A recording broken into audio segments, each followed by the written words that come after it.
और हमारा कटा भाई साहब आज चालान, ये हमारा चालान कटा 500 रुपये का, 500 नेपाली रुपये। Hey guys, welcome back to another vlog. तो आज हम लोग निकलने वाले हैं मुक्तिनाथ के लिए। अब मुक्तिनाथ के लिए हम लोग ज़्यादा सामान कैरी करके नहीं लेके जाने वाले, क्योंकि यहाँ पे हम लोग को वापस तो आना ही पड़ेगा। तो हमने सोचा जो भी हमारा एक्स्ट्रा सामान है वो हम होटल में ही रख देते हैं। तो फिर यही कुछ सामान है जो कि मैं अपने साथ लेके जाने वाला हूँ। ये कपड़े हैं जो कि मैंने कल शॉपिंग करी थी पोखरा से। देन ये रेन सूट है और ये स्नो चेन मस्ट है, क्योंकि वहाँ पे बर्फ़ मिल सकती है। तो बर्फ़ में सबसे ज़्यादा काम आने वाली यही चीज़ है।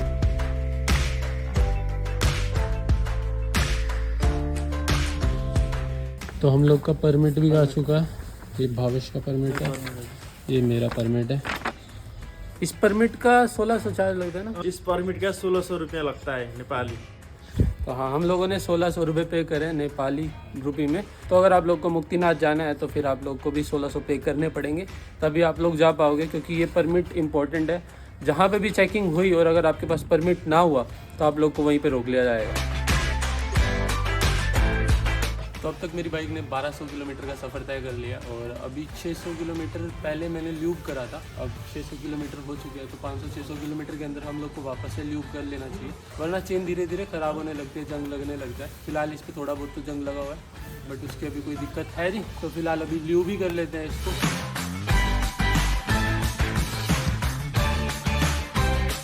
तो चेन ल्यूब हो चुकी है, परमिट आ चुका है, बस अब निकलने का टाइम आ चुका है। यहाँ से मुक्तिनाथ पहुँचने में हमें लगेंगे 6 से 7 घंटे और व्लॉगिंग करते करते जाएंगे तो हमें अराउंड लग जाएंगे 9 से 10 घंटे। तो निकलते हैं। तो गाइस, ये हमारे बैग्स है जो कि हम लोग यहीं पे छोड़ के जा रहे हैं। We are ready to go now. Bike को कोल्ड स्टार्ट दे रखा है, गर्म हो गई है, बस अब निकलते हैं।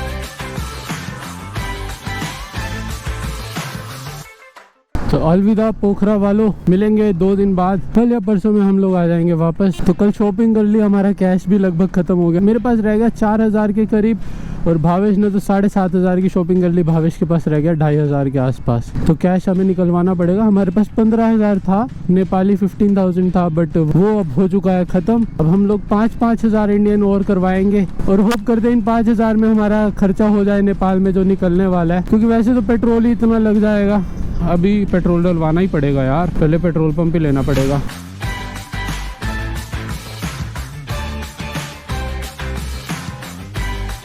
इतना ऊपर आप लोग जाओगे ना, क्योंकि पीछे डलवाया था 1 रुपये 75 पैसा, वो महंगा होगा। अब हमने पे तो बहुत महंगा है। अच्छा, बॉर्डर में हमने डलवाया था 163 का, यहाँ पे 166 हो गया।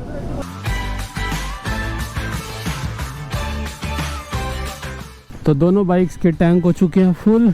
अब इसकी एक बार रेंज देख लेते हैं। पहाड़ों पे वैसे उतना चलेगी तो नहीं, अभी रेंज तो दिखा रहा है 328 किलोमीटर। देखते हैं कितना चलेगी। और मेरे से गलती से ना ट्रिप 1 रीसेट हो गया था, तो बाइक मेरी उस टाइम पे चल चुकी थी 1000 किलोमीटर। 1000 किलोमीटर के बाद से वापस से मेरा ट्रिप स्टार्ट हुआ था। फिलहाल अभी तो धूप चल रही है, देखते हैं जैसे जैसे ऊपर जाएंगे ठंड होगी या बर्फ़ होगी, वो चीज़ अभी आगे जाके पता लगेगी। जब तक पोखरा में है तब तक तो हाईवे ही है। पोखरा से जैसे ही बाहर निकलेंगे वापस से पहाड़ी एरिया स्टार्ट, 1 वे स्टार्ट, ऑफ रोडिंग स्टार्ट।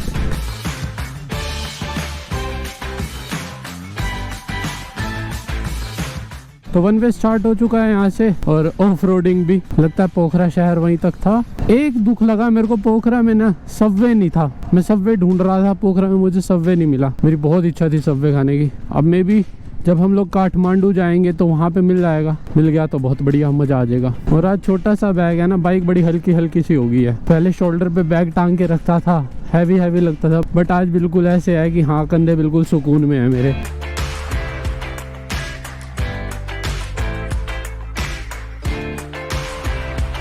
बस अगर ऐसा ही रास्ता हुआ फिर तो हो गया काम, फिर तो पहुंच गए।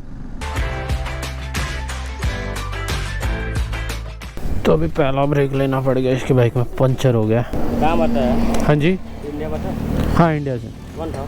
मैं फॉरेन से हूँ। मैं भी इंडिया भी गया। पर मैं तो फॉरेन से, आप इंडियन हो? आप भी तो फॉरेनर हुए यहाँ पे। फिर ये एक मेरे को एक चीज़ बताओ, कोई इंडिया से बाहर नेपाल आ रहा है तो उसको इंडियन कहते हैं, नेपाल से इंडिया आ रहा है तो उसको नेपाली कहते हैं, ठीक है। कोई इंग्लैंड या यूएस से आ रहा है तो उसको कहते हैं फॉरेनर है। हम क्यों नहीं फॉरेनर है भाई? हम भी तो दूसरी कंट्री में आए हैं। तो फॉरेनर हुए ना। हाँ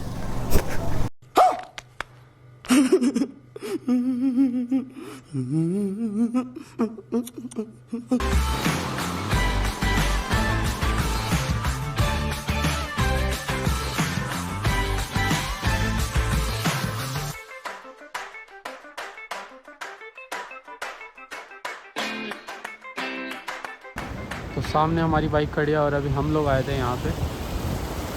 बड़ा प्यारा सा लग रहा था दूर से देख के, तो हमने सोचा कि यहाँ पे रुकते हैं 5-10 मिनट। तो जैसे जैसे हम लोग आगे बढ़ते जा रहे हैं ना, वैसे ही ठंड भी बढ़ती जा रही है। और यहाँ पे अगर सामने आप लोगों को दिख रहा हो तो मौसम हो चुका है बहुत ख़राब। ये वाला जो एरिया, ये जो पहाड़ दिख रहा है सामने, यहाँ पे मौसम ख़राब है। ऊपर बिल्कुल ब्लैक ब्लैक बादल हुए पड़े हैं, शायद बारिश भी आ रही हो या कुछ भी हो सकता है, देखते हैं वो तो। आइए देखते मजा आएगा। और एक चीज़ है, रोड बड़ा प्यारा है। अभी तक तो रोड प्यारा ही है, वो बीच बीच में पैचेस आते हैं छोटे मोटे, बाकी सब तो बढ़िया ही है। रोड मक्खन है पूरा।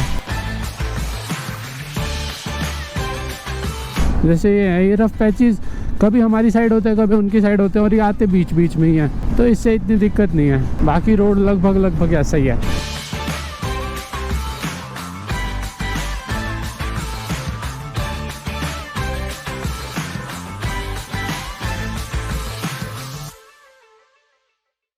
और एक चीज़ ना आपको यहाँ पे बड़ा कॉमन देखने को मिलेगा कि यहाँ पे लोगों के पास मोस्टली डर्ट बाइक है। जितने भी बाइकर्स हैं मोस्टली सबके पास डर्ट बाइक ही है।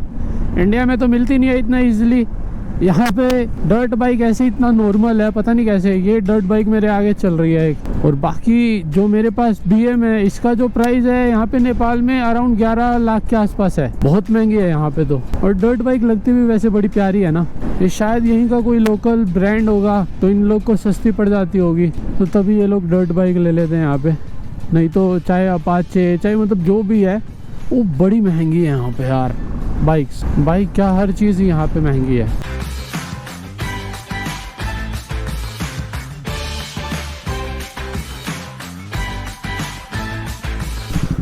कहाँ? नोएपुर। यार सीट का पंगा है ब्रो। देखियो एक बार बैठियो, अगर लगेगा मेरे को कंफर्टेबल लगेगा तो ही बिठा पाऊंगा ब्रो। कितना दूर है यहाँ से? कहाँ कितना दूर है यहाँ से? 1 किलोमीटर।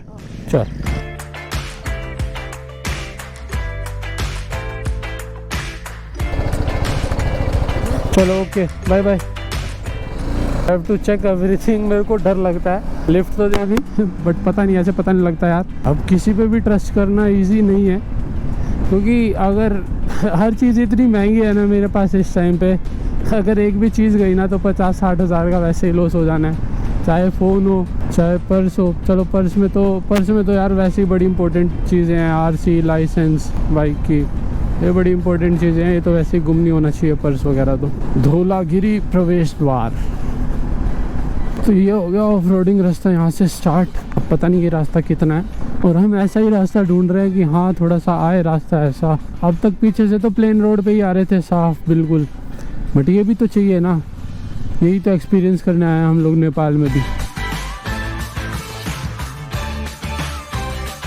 और जिस हिसाब से अब मौसम हो चुका है ना, मुझे लग नहीं रहा कि स्नो मिलने वाली है हमें रास्ते में। लोगों ने तो कहा था कि स्नो गिरी है मुक्तिनाथ में और रास्ते में भी आपको स्नो मिलेगी, बट मुझे अभी तक तो ऐसा लग नहीं रहा। बाकी देखते हैं, अगर रोड पे स्नो गिरी हुई मिलेगी तो एडवेंचर थोड़ा और ज़्यादा होगा और मज़ा आएगा। अगर स्नो नहीं हुई तो फिर बस ऑफ रोडिंग से हम काम चला लेंगे, कोई दिक्कत नहीं है।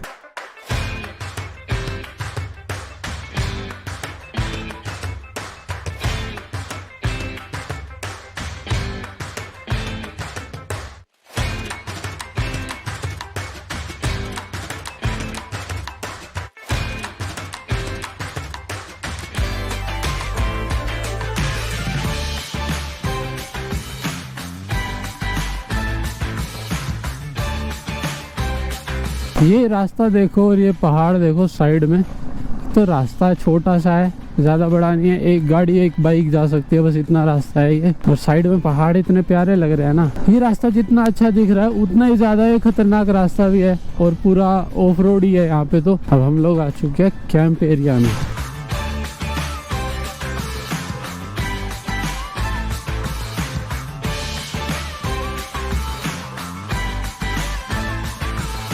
मुझे लग रहा है बाकी का जितना भी सफ़र है ना वो सारा अब ऑफ रोड में ही जाने वाला है। तो तभी गूगल मैप के हिसाब से भी 4 घंटे दिखा रहे हैं 80 किलोमीटर्स के, और अगर ऐसा ही रास्ता रहा तो हम लोगों को और भी टाइम लग जाएगा, क्योंकि हम लोग वीडियो बनाने के लिए भी रुक जाते हैं कहीं कहीं पे, कहीं ड्रोन शॉट के लिए रुक रहे हैं। हर चीज़ हमें देखनी पड़ रही है, बट ठीक है, कोई ऐसा इशू नहीं है। बट हम लोग अपनी मस्ती में चल रहे हैं। ओ हो भाई साहब, आ गया, बढ़िया रास्ता आ गया। बट ये नहीं पता कितनी देर के लिए आया है। ये आई रोड, आई शाबाश, फाइनली भाई, फाइनली अच्छी रोड देखने को मिली। नहीं तो मैं तो यही सोच रहा था कि भाई हो गया काम। इस रास्ते का अपना मज़ा है, ऑफ रोडिंग का अपना मज़ा है। अगर लेट हो रहे हो तो ऐसा रास्ता चाहिए। और लो जी, आ गई वापस से ऑफ रोड आ गई।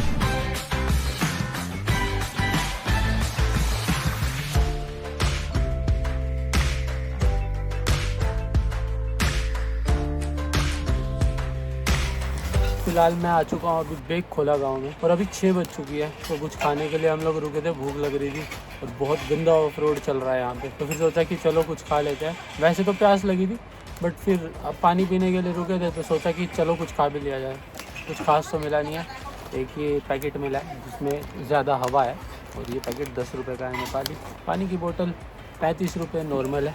बट जो सबसे महंगी चीज़ है ना वो दिखाता हूँ यहाँ पे। ये 100 रुपये की है, ये 500 ml है, और ये 100 रुपये की है। हमारे यहाँ पे 25 रुपये प्राइस है, बट यहाँ पे इसका इंडियन रुपये में इसका हो गया इसका 60 रुपीज़। भाई यार ये साइड पे तो नुकसान हो रहा है। मैंने अपना ट्राइपॉड घुमा दिया, इसने अपना इंस्टा 360 की स्टिक घुमा दी। भाई ऑफ रोड ऐसा है ना कि जो चीज़ रखा हुआ है, जो चीज़ बिना चेन वाला जो पॉकेट है ना, अगर उसमें कुछ रख दिया तो उसमें से तो समझ लो कि गायब हो गया। मैंने समझ लो खाली हल्की सी अपनी चेन खुली रखी थी। टैंक बैग में मैंने अपना ट्राइपॉड रखा था, हल्की सी चेन खुली थी। वो पता नहीं धीरे धीरे चेन मतलब ऐसा बाउंस होता था और धीरे धीरे चेन खुलती रही और नीचे गिर गया ट्राइपॉड। मुझे पता ही नहीं चला ये कब हुआ। मेरे को भी जब इसने कहा ना, कह रहा कि मेरा ट्राइपॉड गुम हो गया, फिर मैंने कहा चल मैं भी देखता हूँ। मैंने यहाँ पे ऐसे हाथ मारा, यहाँ पे इंस्टा 360 की स्टिक पड़ी थी, और ये देखो ये पूरा ऐसे लॉक बंद होती है। वैसे ये भी कोई ऐसा नहीं है कि हल्का काम है। ये पता नहीं कैसे खोली यहाँ से स्टिक बाहर, और पता ही नहीं लगा। ये अच्छा है कि मैंने इंस्टा 360 को अलग रखा था इस पॉकेट में। ये घूमे हो जाता तो फिर भाई हो गया था काम। एक और राइड के चले जाते। हाँ, एक और महंगी राइड के। अब यहाँ से मुक्तिनाथ है 85 किलोमीटर दूर, और अभी तो ऑफ रोड ही है। काफ़ी सारा रास्ता ऑफ रोड रहने वाला है। बीच में एक अच्छा पैच आएगा, और गूगल के हिसाब से अभी 4 घंटे दिखा रहा है कि जो 85 किलोमीटर हैं वो 4 घंटे में कवर होंगे। तो देखते हैं, 9 बजे तक दिखा रहा है पहुँचेंगे, बट अब कोई ब्रेक नहीं लिया जाएगा, तो मे भी हम लोग 8 बजे तक पहुँच जाए। ओहो, फर्स्ट वाटर क्रॉसिंग।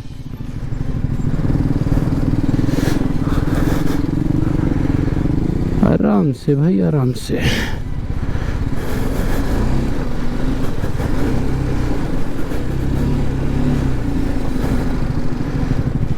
पहली बार वाटर क्रॉसिंग करी, अच्छा था भाई, बढ़िया। अब देखो, अब यही रास्ते हैं जो कि हमें मिलने वाले हैं। सब थोड़ा सा अच्छे तरीके से पेल के चलते हैं, सेफ तरीके से। ये भी नहीं कि अंधाधुंध भगाई।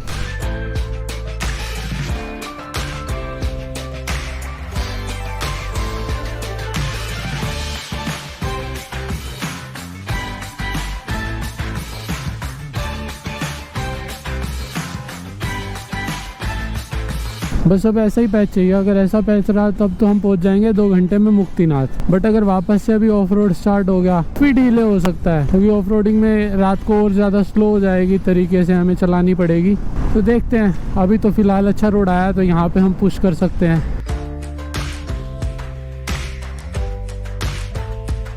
अगर दिन में ऑफ रोड करे ना तो ऐसे लगता है वाह क्या चीज़ है, बट ऐसे ही करते करते शाम हो जाए, और शाम से फिर रात हो जाए, फिर लगता है नहीं यार अब तो सही रास्ता चाहिए, अब नहीं चाहिए ऑफ रोड। एक बार बस अपनी मंजिल पे पहुंच जाएं, बाकी सब ठीक है, अभी नहीं चाहिए ऑफ रोड। और आज हमारे साथ वही होने वाला है, क्योंकि मुक्तिनाथ का जो रास्ता है वो प्रॉपर ऑफ रोड ही है।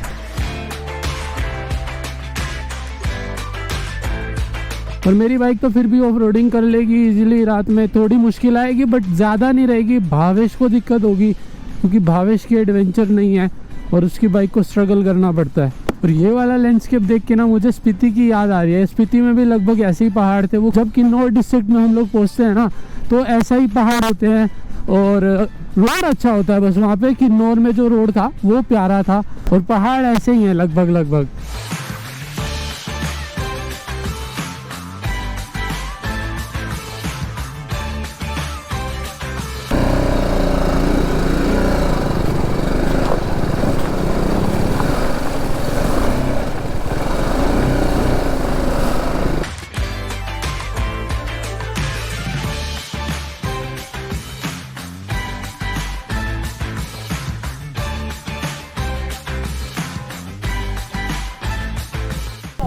क्या ऊपर से? मैं कहा ये क्या है भाई, आगे इतना गंदा वाटर क्रॉसिंग है ना।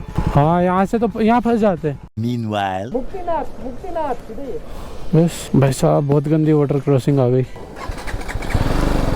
चलो जी, कितना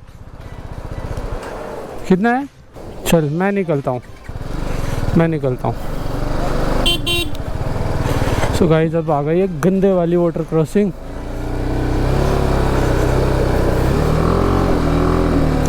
चल यस, चलो बिना जूते भीगे। अच्छा हुआ वाटर क्रॉसिंग कंप्लीट हो गई। एक बार तो रख दिया था जूता नीचे, बट ठीक है ना, मेरा तो हो गया।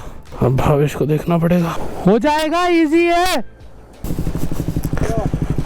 कोई कुछ नहीं है। ठीक है, जरा सा एक बार अगर लगेगा ना तो पैर बिल्कुल थोड़ा सा नीचे रखियो, सिर्फ इतना हिस्सा आएगा नीचे, बाकी ऊपर कर लियो अपने आप। बैलेंस बना के चलो, हो जाएगा, कोई दिक्कत नहीं है। लो जी, टफेस्ट वाटर क्रॉसिंग। वैसे तो हमने ज़्यादा करी नहीं है वाटर क्रॉसिंग कभी, पहली बार ही कर रहे हैं आज लाइफ में। टफ तो नहीं कहेंगे वैसे इसको, बट हाँ ये था कि अच्छा खासा था, तो मज़ा आया। जो चीज़ दिन में करनी चाहिए वो हम रात में कर रहे हैं अभी। कितना है? 3 घंटे दिखा रहा है, 9 बजे तक। भाई कसम से बहुत मज़ा आया इस वाटर क्रॉसिंग में। एक तो पहले ऐसे लग रहा था, डर सा लग रहा था कि जूते गिल्ले हो जाएंगे। मेन दिक्कत यही था कि शूज़ ना गिल्ले हो जाएं, और शूज़ है नहीं हमारे पास एक्स्ट्रा। मेरे पास तो एक्स्ट्रा वाटरप्रूफ शूज़ पड़े हैं, बट वो मैं पोखरा में ही छोड़ के आया हूँ। भावेश के शूज़ अभी गीले हो चुके हैं और उसके पास एक्स्ट्रा पेयर नहीं है वाटरप्रूफ शूज़ का। उसके शू छोटे हैं ना, तो इस वजह से उसके शू में पानी चला गया। मेरे शूज़ बड़े हैं और मुझे लग रहा है कि अब इससे थोड़े और बड़े शू लेने पड़ेंगे मुझे, जो कि सही रहेंगे। अगर ऐसी राइड करनी हो तो उसके लिए तो बड़े शू ही चलेंगे। आज का रास्ता खतरनाक भी है, और ख़तरनाक है तो इस वजह से अच्छा भी लग रहा है। अंधेरा हो गया, बट लाइट अच्छी है बाइक की। अभी तो मैंने फॉग लाइट नहीं जलाई, फॉग लाइट जलाऊंगा तो पूरा ऐसे रोशनी हो जाएगी। देखो अब इतना क्लियर दिख रहा है तो कोई दिक्कत नहीं होती। ये वाइट कर लेते हैं इसको। अब रात में भी इतनी रोशनी हो तो इजीली चल सकते हैं, तो कोई दिक्कत वाली बात नहीं है यहाँ पे। और वैसे भी हम लोग 8:30 बजे तक तो मुक्तिनाथ पहुँच ही जाएंगे, तो इतना हम लोग चला सकते हैं 8:30 बजे तक। और आगे रोड भी ठीक हो जाएगा, थोड़ा बहुत रोड ऐसे है, लेकिन आगे धीरे धीरे रोड ठीक हो जाएगा। जैसे जैसे हम लोग थोड़ा पास पहुँचेंगे वैसे रोड भी सही हो जाएगा।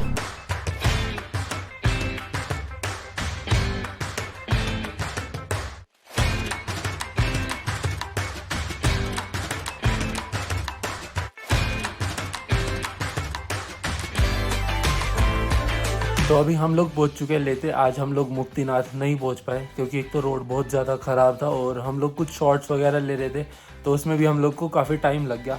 देन फिर हम लोगों ने प्लान तो करा था कि हम लोग डायरेक्ट मुक्तिनाथ में ही रुकेंगे, बट फिर हमें चेकिंग पे रोका गया पुलिस वालों के द्वारा। ये ज़्यादा हिंदी हो गया थोड़ी सी, चलो कोई बात नहीं। और हमारा कटा भाई साहब आज चालान, ये हमारा चालान कटा 500 रुपये का, 500 नेपाली रुपीज़। अब वो कह रहे थे कि ना भंसार के अलावा भी कुछ एक एक्स्ट्रा डॉक्यूमेंट है जो कि हमें वहाँ से बनवाना था, और हम लोगों ने देखा है और लोगों से पूछा है तो हर कोई यही कह रहा है कि नहीं ऐसा तो कुछ नहीं है।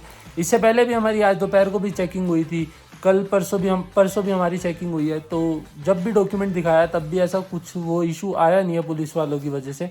बट आज पता नहीं शाम को कैसे उन्होंने कहा कि नहीं एक और डॉक्यूमेंट लगेगा आपका, तो आपका चालान कटेगा और 500 रुपये का चालान कटेगा। तो मेरा भी चालान कटा है, भावेश का भी चालान कटा है। अब वो समझ नहीं आ रहा, उसके लिए हमें पता करना पड़ेगा कि कौन सा ऐसा डॉक्यूमेंट है जो कि हमारा मिसिंग है, क्योंकि हमने अब तक जितना देखा था तो उसमें तो यही बताया हुआ था कि भंसार ही चाहिए, भंसार के अलावा कोई दूसरी चीज़ नहीं चाहिए, क्योंकि बाइक है, बाइक के लिए ही तो भंसार बनता है। अब हम लोगों के लिए तो कुछ है नहीं, हम तो अपना आधार कार्ड पे एंट्री कर सकते हैं, इंडियन है, फॉरेनर है। तो वो चीज़ एम्बेसी में जाके पता करेंगे। फिलहाल हम लोगों को कल सुबह जल्दी निकलना पड़ेगा मुक्तिनाथ के लिए होटल से, ताकि हम लोग जल्दी जल्दी मुक्तिनाथ पहुंच पाए और हम लोग वहां पे दर्शन करके मुक्तिनाथ से निकल के पोखरा पहुंच जाएं।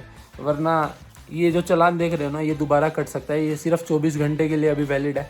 जिन्होंने आज काटा है वो कल भी काट सकते हैं। अगर हम कल लेट हो गए तो कोई भरोसा नहीं है, तो बेटर रहेगा कि हम लोग कल में जल्दी दर्शन करके वापस पोखरा पहुंच जाएं। आई होप ये व्लॉग आपको अच्छा लगा होगा। अच्छा लगा तो लाइक करना और कमेंट करके बताना अगर किसी को पता है कि भंसार के अलावा कुछ एक्स्ट्रा डॉक्यूमेंट चाहिए होता है बाइक के लिए तो। बाकी मिलते हैं नेक्स्ट व्लॉग में।